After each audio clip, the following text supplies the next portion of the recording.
ಮಮತೆಯ ಮಾತಿಯಾಗಿ, ಅಕ್ಕರೆಯ ಅಕ್ಕನಾಗಿ, ಸಮತೆಯ ಸತಿಯಾಗಿ, ಮುತ್ತಿನ ಮಗಳಾಗಿ, ಗುರಿ ತೋರುವ ಗುರುವಾಗಿ, ಸಂಯಮದ ಸ್ನೇಹಿತೆಯಾಗಿ, ತಾನು ಏನೇ ಆದರೂ ಮೊದಲು ಇತರರ ಹಿತವನ್ನ ಬಯಸುವ ಎಲ್ಲ ಮಹಿಳೆಯರಿಗೆ ಮಹಿಳಾ ದಿನಾಚರಣೆಯ ಶುಭಾಶಯಗಳು. ನಮಸ್ಕಾರ ವೀಕ್ಷಕರೇ, ಚಾಲುಕ್ಯ ನ್ಯೂಸ್ನಿಂದ ಬಹಳ ವಿಶೇಷವಾದಂತಹ ಕಾರ್ಯಕ್ರಮದಲ್ಲಿ ನಾವಿದ್ದೇವೆ. ಇವತ್ತು ಮಹಿಳಾ ದಿನಾಚರಣೆ. ತಾಯಿಯಾಗಿ, ಅಕ್ಕಳಾಗಿ, ತಂಗಿಯಾಗಿ ಎಲ್ಲವೂ ಕೂಡ ಅಂದ್ರೆ ವೈದ್ಯರಾಗಿ, ವಕೀಲರಾಗಿ, ಇಂಜಿನಿಯರ್ ಆಗಿ ಎಲ್ಲ ಕ್ಷೇತ್ರದಲ್ಲಿಯೂ ಕೂಡ ಇವತ್ತು ಮಹಿಳೆಯರ ಸಾಧನೆ ಬಹಳ ದೊಡ್ಡದಿದೆ. ಹಾಗಾಗಿ ಇವತ್ತು ಮಹಿಳೆಯರಿಗೋಸ್ಕರ ವಿಶೇಷ ಕಾರ್ಯಕ್ರಮವನ್ನ ನಾವು ಹಮ್ಮಿಕೊಳ್ತಾ ಇದ್ದೇವೆ. ಇವತ್ತು ನಮ್ಮ ಜೊತೆ ಗುಬ್ಬಿ ತಾಲೂಕಿನ MN ಕೋಟೆಯಲ್ಲಿ ಆರೋಗ್ಯ ಸಮುದಾಯ ಕೇಂದ್ರದಲ್ಲಿ ಕೆಲಸವನ್ನ ಮಾಡ್ತಾ ಇರುವಂತಹ ಡಾಕ್ಟರ್ ಸವಿತಾ ಅವರ ಜೊತೆ ಒಂದು ಚಿಕ್ಕದಾಗಿ ಮಹಿಳಾ ದಿನಾಚರಣೆ ಬಗ್ಗೆ ಮಾತಾಡ್ತಾ ಹೋಗೋಣ. ಮೇಡಮ್, ತಮಗೆ ಪ್ರೀತಿಪೂರ್ವಕ ಸ್ವಾಗತ. ನಮಸ್ತೆ. ಬಹುತೇಕ ಗ್ರಾಮೀಣ ಭಾಗದ ಜನರಿಗೆ ಉತ್ತಮವಾದಂತಹ ಆರೋಗ್ಯವನ್ನ ನೀಡಬೇಕು ಅನ್ನುವ ನಿಟ್ಟಿನಲ್ಲಿ ಡಾಕ್ಟರ್ ಸವಿತಾ ಮೇಡಮ್ ರವರು ಬಹಳ ವಿಶೇಷವಾದಂತಹ ಆರೋಗ್ಯದ ಕ್ಷೇತ್ರಗಳಲ್ಲಿ ಒಂದು ಒಳ್ಳೆಯ ಸಾಧನೆಯನ್ನ ಮಾಡ್ತಾ ಇದ್ದಾರೆ. ಇದುವರೆಗೂ ಸುಮಾರು 6 ವರ್ಷ ಪ್ರಶಸ್ತಿಯನ್ನ ಕೂಡ ಗಳಿಸಿಕೊಂಡಿರುವಂತಹ ಆರೋಗ್ಯ ಕೇಂದ್ರ ಅಂದ್ರೆ ಅದು MN ಕೋಟೆ ಸಮುದಾಯ ಆರೋಗ್ಯ ಕೇಂದ್ರ. ಆ ಆರೋಗ್ಯ ಕೇಂದ್ರಕ್ಕೆ ಇಷ್ಟು ಪ್ರಶಸ್ತಿಗಳು ಯಾಕೆ ಬಂತು ಅಂತ ಹೇಳಿ ನಾವು ನೋಡ್ತಾ ಹೋದ್ರೆ ಅದಕ್ಕೆ ಕಾರಣ ಡಾಕ್ಟರ್ ಸವಿತಾ ಅವರು. ಸೊ ಇದ್ರ ಬಗ್ಗೆ ಅವ್ರು ಏನ್ ಹೇಳ್ತಾರೆ ಅಂತ ನೋಡೋಣ.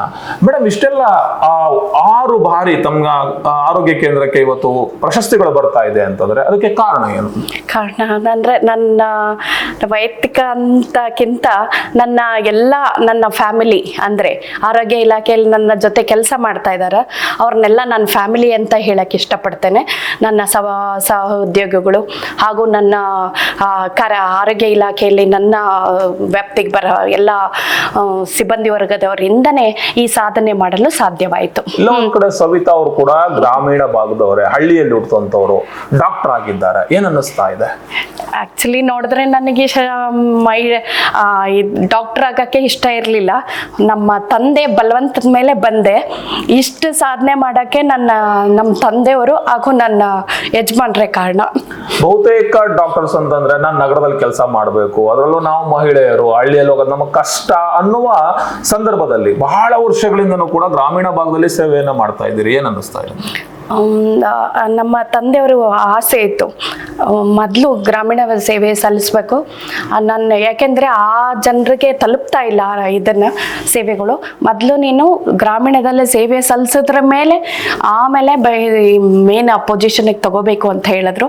ಅದಕ್ಕೆ ಅವರ ಆಸೆ ಮೇಲೆ ನಾನು ಕೆಲಸ ನಿರ್ವಹಿಸ್ತಾ ಇದ್ದೀನಿ. ಬಹುತೇಕ ಗ್ರಾಮೀಣ ಭಾಗದಲ್ಲಿ ಸಾಕಷ್ಟು ಆರೋಗ್ಯದ ಸಮಸ್ಯೆ ಕಾಡ್ತಾ ಇದೆ. ಅವರು ರೆಸ್ಪಾನ್ಸ್ ಮಾಡುವಂಥದ್ದು ಇರ್ಬೋದು, ಅಥವಾ ಅಲ್ಲಿನ ಜನರು ಹೇಗೆ ಅಂತಂದ್ರೆ ನಿಮ್ಗೆ ಸರಿಯಾದ ರೆಸ್ಪಾನ್ಸ್ ಮಾಡ್ತಾರೆ ಅಂತ ಅನ್ಸುತ್ತಾ ಗ್ರಾಮೀಣ ಭಾಗದಲ್ಲಿ? ಅಲ್ಲಲ್ಲ, ಹೇಗೆ ನಾವು ನಡ್ಕೋತೀವೋ ಅದೇ ರೀತಿ. ಈಗ ನೋಡಿ, ಮೊದಲೆಲ್ಲ ಹೇಳ್ತಿದ್ರು ಹೀಗಿದೆ ಹಾಗಿದೆ, ಹಾಸ್ಪಿಟಲ್ ಬಂದರೆ ತೊಂದರೆ ಆಗುತ್ತೆ, ಗ್ರಾಮೀಣದ ಬೆಲೆ ಸಲ್ಸೋದು ತುಂಬ ಕಷ್ಟ ಅಂತ ಎಲ್ಲ ಹೇಳ್ತಿದ್ರು ಮಹಿಳೆಯರು.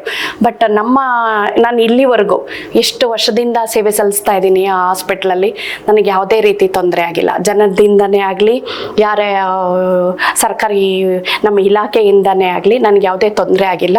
ಉತ್ತಮ ಸೇವೆ ನೀಡಲೇ ಅವರೇ ಎಲ್ಲ ಸರ್ಕಾರ ನೀಡಿದ್ದಕ್ಕೆ ಈ ಮಟ್ಟಕ್ಕೆ ತಲುಪಕ್ಕೆ ಸಾಧ್ಯ ಆಯ್ತು. ಇಲ್ಲ, ಒಂದ್ ಕಡೆ ಸವಿತಾ ಅವರು ಒಂದು ಆರೋಗ್ಯ ಕೇಂದ್ರ ಬಹಳ ಅಚ್ಚುಕಟ್ಟಾಗಿ ಇಟ್ಕೊಂಡಿರೋದು. ಬಹುತೇಕ ತುಮಕೂರು ಜಿಲ್ಲೆಯಲ್ಲಿ ನಾವು ನೋಡ್ತಾ ಹೋದ್ರೆ ಕೆಲವೊಂದು ಸರ್ಕಾರಿ ಆಸ್ಪತ್ರೆಗಳು ತುಂಬಾ ಚೆನ್ನಾಗಿ ಕಾಣುತ್ತೆ. ಅದ್ರಲ್ಲಿ ಗುಬ್ಬಿ ತಾಲೂಕಲ್ಲಿ MN ಕೋಟೆ ಆರೋಗ್ಯ ಕೇಂದ್ರ ಬಹಳ ಸ್ವಚ್ಛವಾಗಿ ಇಟ್ಕೊಂಡಿದ್ದೀರಾ ಅಂತ ಒಂದು ಹೆಸರು ಆಗಾಗ್ಗೆ ಕೇಳಿ ಬರ್ತಾ ಇದೆ.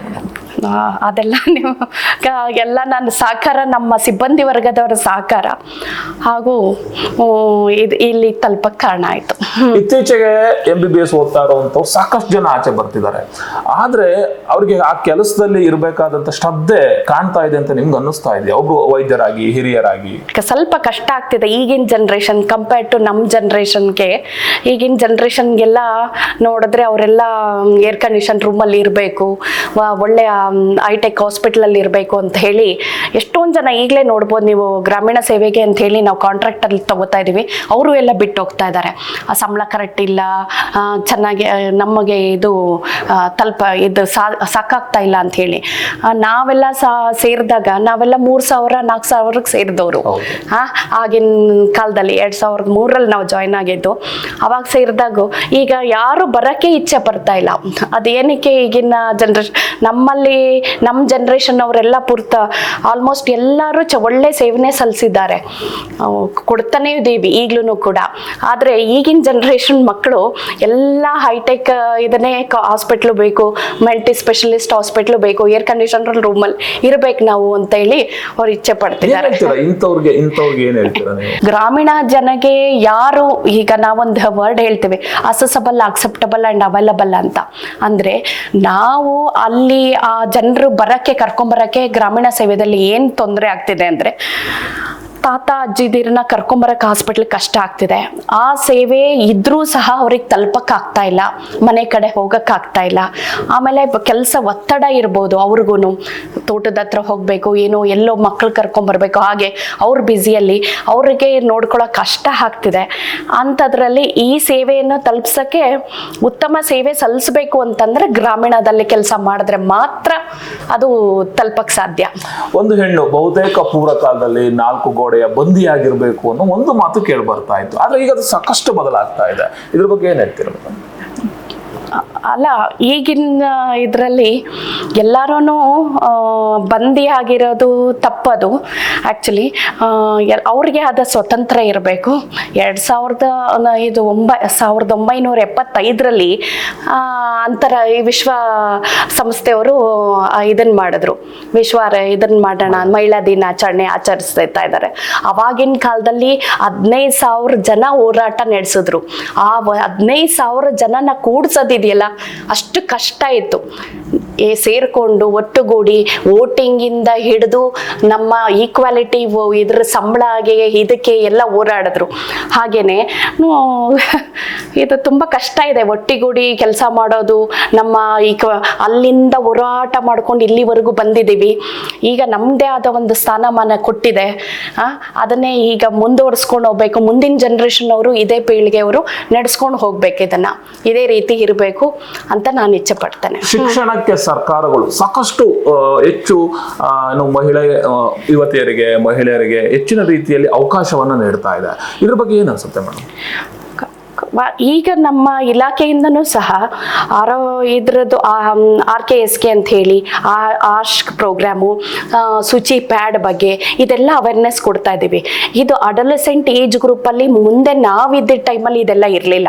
ಈಗಿನ ಜನ್ರೇಷನ್ ಅವ್ರಿಗೆಲ್ಲ ನಾವು ಅವರ ಸ್ಕೂಲಲ್ಲೇ 10 ವರ್ಷದಿಂದ 18 ವರ್ಷದ ಒಳಪಟ್ಟ ಮಕ್ಕಳಿಗೆಲ್ಲರಿಗೂ ಕೂಡ ಅದು ಸ್ವಚ್ಛತೆ, ನ್ಯೂಟ್ರಿಷನ್ ಬಗ್ಗೆ ಇರಲಿ, ರಿಪ್ರೊಡಕ್ಷನ್ ಬಗ್ಗೆ ಇರಲಿ, ಅಬ್ಯೂಸ್, ಚೈಲ್ಡ್ ಅಬ್ಯೂಸ್ ಬಗ್ಗೆ ಇರಲಿ, ಈ ಬಗ್ಗೆ ಎಲ್ಲ ಬಗ್ಗೆನೂ ಅವೇರ್ನೆಸ್ ಕೊಡ್ತಾ ಇದ್ದೀವಿ ರಾಷ್ಟ್ರೀಯ ಭಾಗದಲ್ಲಿ.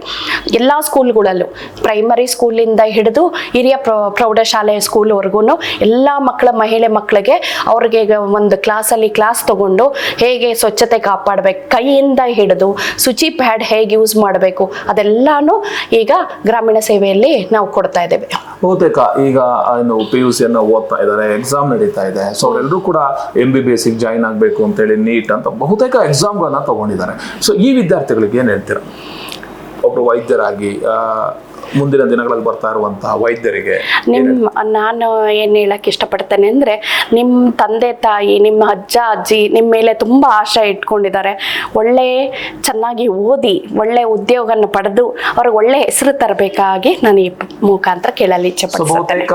ಮಹಿಳಾ ದಿನಾಚರಣೆ ಮೇಡಮ್, ಇವತ್ತು ತಾವು ಕೂಡ ಒಂದು ಸಾಧನೆ ಮಾಡಿದ್ದೀರಿ ಅನ್ನೋ ಉದ್ದೇಶಕ್ಕೆ, ಅದನ್ನು ಯಾಕೆ ಸಾಧನೆ ಮಾಡಿದ್ದೀರಿ ಅಂತಂದ್ರೆ, ಗ್ರಾಮೀಣ ಭಾಗದಲ್ಲಿ ಕೆಲಸವನ್ನ ಮಾಡ್ತಾ ಇರುವಂತದ್ದು, 6 ಬಾರಿ ನಿಮ್ಮ ಆರೋಗ್ಯ ಕೇಂದ್ರಕ್ಕೆ ಪ್ರಶಸ್ತಿ ಬಂದಿರೋದ್ರಿಂದ ನಾವು ಕೂಡ ನಿಮ್ಮನ್ನ ಒಬ್ರು ಸಾಧಕರು ಅಂತಾನೆ ಹೇಳಿ ನಮ್ಮ ನ್ಯೂಸ್ ಚಾನೆಲ್ ಇಂದ ನಾವು ಗುರುತು ಮಾಡ್ತಾ ಇದ್ದೇವೆ. ಸೊ ಇದ್ರ ಬಗ್ಗೆ ಏನ್ ಅನ್ಸುತ್ತೆ ಮೇಡಮ್? ತುಂಬಾ ಖುಷಿ ಆಯ್ತು. ನನ್ನ ಒಬ್ಬರನ್ನ ಗುರುತಿಸಿ ಇಲ್ಲಿ ಕರೆದಿದ್ದಕ್ಕೆ ಚಾಣಕ್ಯ ಚಾನೆಲ್ ಅವ್ರಿಗೆ ನಾನು ವಂದನೆಯನ್ನು ಅರ್ಪಿಸ್ತೇನೆ.